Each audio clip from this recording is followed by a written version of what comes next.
c'est une nouvelle équipe avec, comme la loi le prévoit, moitié homme, moitié femme, la parité. Comme la loi ne le prévoit pas, eh bien, il y a à peu près un tiers de chefs d'entreprise ou de gens issus du milieu de l'entreprise.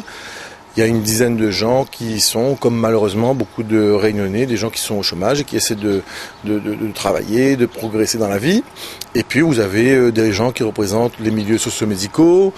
En fait, c'est une liste qui essaie de représenter la réalité de Saint-Paul aujourd'hui. Eh bien, vous savez, aujourd'hui, Saint-Paul est en ruine, presque, on va dire. Saint-Paul aujourd'hui n'avance pas. Saint-Paul est une commune qui marque le pas.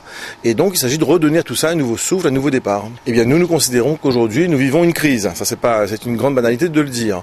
La mairie ne peut pas rester indifférente à cela. Donc, la mairie doit aider les familles en mettant l'école gratuite. 2, la mairie doit aider les entreprises en leur permettant de s'installer autour des échangeurs et nous nous battrons pour ça. Et la mairie doit, en 3e lieu, aider à la refonte des solidarités dans les quartiers. Aujourd'hui, il n'y a plus de subventions, les associations sont exsangues. Il faut recommencer à investir dans les quartiers pour qu'il y ait cette solidarité qui est le patrimoine des Réunionnais qui nous a été transmis par nos anciens. Enfin, moi, c'est pour l'aménagement du quartier et l'aménagement de Saint-Paul.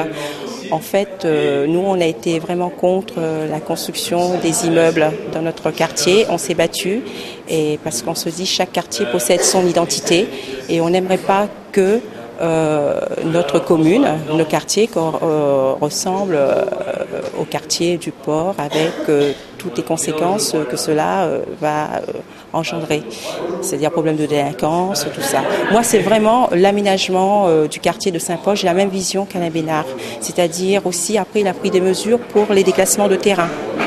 Les déclassements de terrain, pour moi, c'est très important parce qu'il y a beaucoup de familles qui possèdent des terrains, des terres agricoles, 3000 m² et qui se retrouvent actuellement dans des logements sociaux.